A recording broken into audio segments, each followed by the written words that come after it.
Justice delayed is justice denied అనేది న్యాయ వ్యవస్థలో ఒక నానుడి. అంటే దీని అర్థం న్యాయం జరగడంలో లేదా తీర్పు వచ్చే విషయంలో సుదీర్ఘమైన జాప్యం జరిగినట్టయితే మనకి న్యాయం దక్కినట్టుగానే భావించాలి, అన్యాయానికి గురైనట్టుగానే భావించాలని ఈ యొక్క న్యాయ వ్యవస్థలోని ఈ కొటేషన్ మనకి తెలియజేస్తుంది.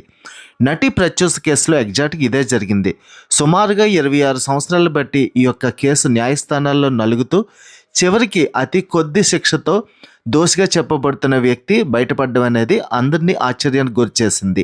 నటి ప్రత్యూష విషయంలో సుప్రీంకోర్టు ఆ యొక్క వ్యక్తిని సిద్ధార్థ రెడ్డిని త్వరలోనే లొంగిపోవాలని 4 వారాలు టైం ఇచ్చింది. నటి ప్రత్యూష 2000 దశకంలో తెలుగు చిత్ర పరిశ్రమలో అప్పుడప్పుడు వెతుకుతున్న ఒక వర్ధమాన నటి. ఎంతో భవిష్యత్తు కలిగిన ఈ నటి అప్పటికే 12 సినిమాల్లో మంచి లీడ్ రోల్స్లో నటించి ఇంకా చాలా భవిష్యత్తు ఉందని అందరూ అనుకుంటున్న సమయంలో సడన్గా ఫిబ్రవరిలో చనిపోవడం జరిగింది.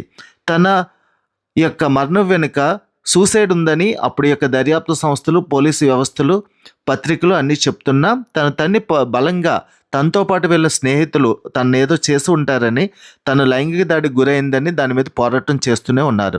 2004లో సూసైడ్కి ప్రేరేపించారన్న కారణంతో ఆ వ్యక్తికి 4 సంవత్సరాలు కన్విక్షన్ జరిగినప్పటికీ మళ్ళీ హైకోర్టులో ఆ శిక్షని సుమారుగా 2 సంవత్సరాలకు తగ్గించారు. ఆ యొక్క శిక్షను కూడా ఆయన అపీల్ చేయడంతో 2011 నుంచి 2026 వరకు కేసు సుదీర్ఘంగా కోర్టులో ఉండి చివరికి 2 సంవత్సరాలు మాత్రమే జైలు శిక్షని అప్హోల్డ్ చేస్తూ నిందితుడు త్వరలోనే లొంగిపోవాలని సుప్రీంకోర్టు ఆదేశాలు ఇచ్చింది. ఈ యొక్క శిక్ష పట్ల, తీర్పు పట్ల ప్రత్యూష యొక్క తల్లి కొంత సంతృప్తి వ్యక్తపరిచినప్పటికీ చాలా కాలం తర్వాత జరిగిన న్యాయంగాను లేదా అతి తక్కువ న్యాయంగాను తను భావించారు.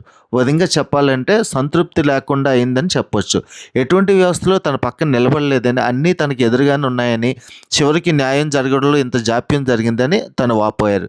ఏదేమన్నా justice delayed is justice denied. ఈ విషయం నటి ప్రత్యూష కేసు విషయంలో మరోసారి నిరూపితమైంది. వ్యవస్థలు తలుచుకుంటే ఎంతటి కేసునైనా, ఎంతటి అన్యాయాన్నైనా కూడా న్యాయంగా మార్చగలవని, దోషులను నిర్దోషులుగా చూపించగలవని ఈ సంఘటన తెలియజేస్తుంది.